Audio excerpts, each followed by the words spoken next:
Hello guys, welcome back to my channel. This is Suresh Garg and we are doing a series on King's Indian attack, and this is the part 2 of the series. So we are looking into knight f3 variations first. So in knight f3 black plays the move d5. So this is the classic response, gaining space in the center, and yeah.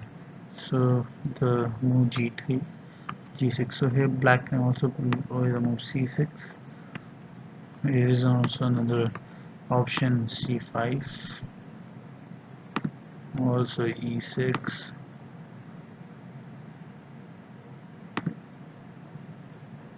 Yeah,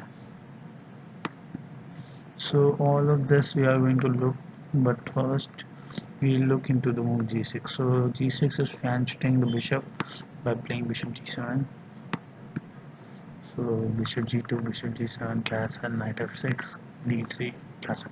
So here white can also play the move d4, but that will just transpose it into Catalan, and that's not what we are looking here.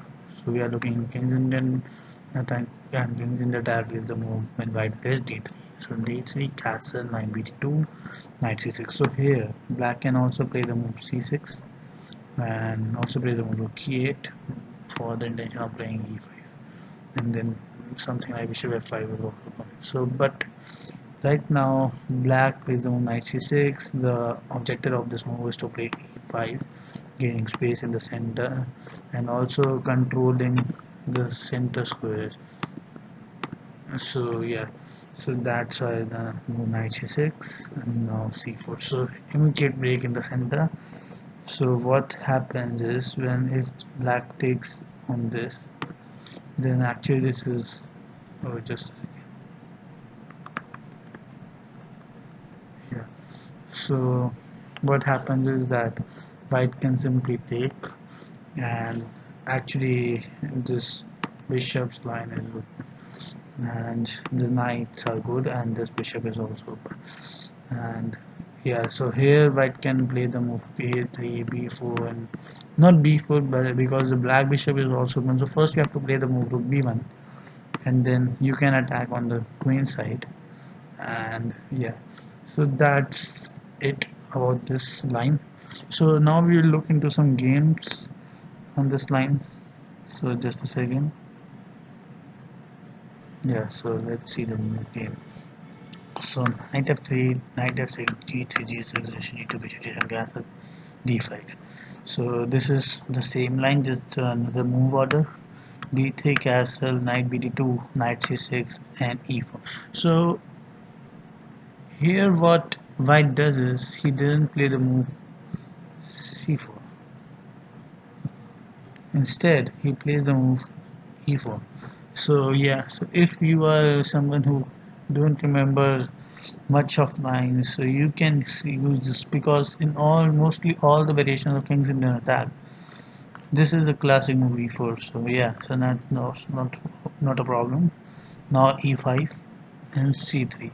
This is all okay right now. So what white's move c3 is doing is, it's very important, we have to understand this, because if anything like c3, when black takes a pawn, white takes a pawn, now the square d4 is weak.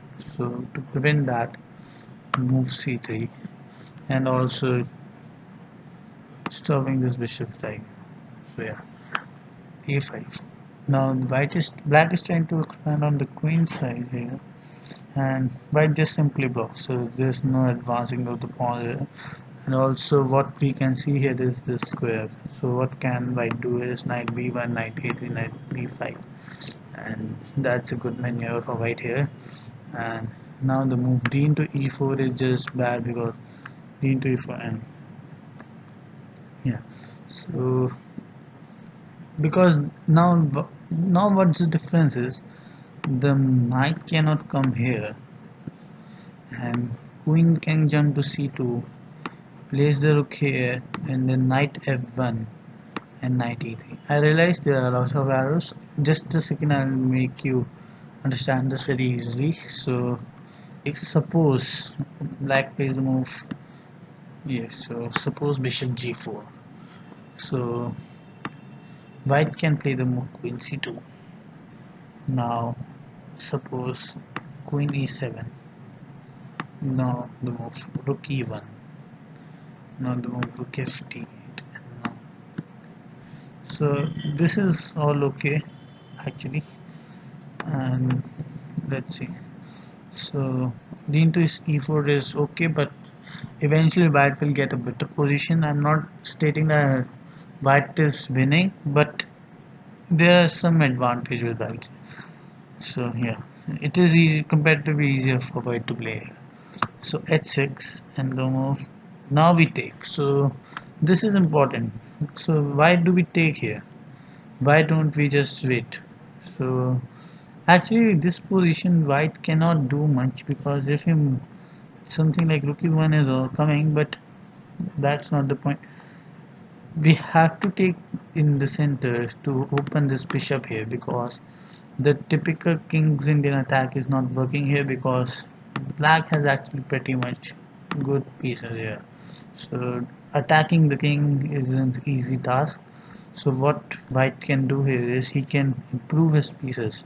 So only how that can happen is that if he takes on the center and this bishop is opening. So yeah, so that's why we take in the center. So taking in the center, knight takes, and now knight to c4.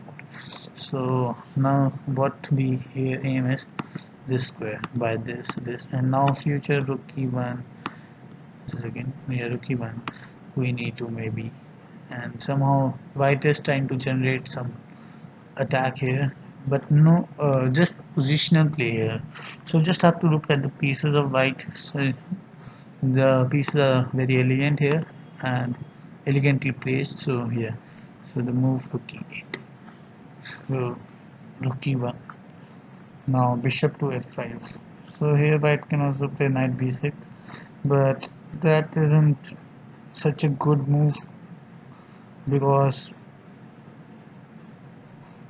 the knight will take and we take. So that is just okay, because this is a destructive pawn structure. Yeah, so here white and black plays bishop f5 and now h3. So we are just planning to kick this bishop by playing the move g4, and so yeah, knight b6 now, because now the bishop rook can come to the move rook c. So just a second, knight to b6, c b6, and bishop attacking this one. The queen takes. So now black is simplifying, and now queen b3 is also a move here, because now what white is threatening this move. So this took coming to d1, and then this, so threatening to take the seventh rank. So knight to b. So this is a pretty tactical move, but okay, because white can't take the knight because queen is hanging, and another threatening move is knight to. So but here the position is much of equal, not a big difference, and this is how white can play here. So hope you guys enjoyed this video, and thank you for watching, and tune in for more, and please don't forget to subscribe my channel. Thank you.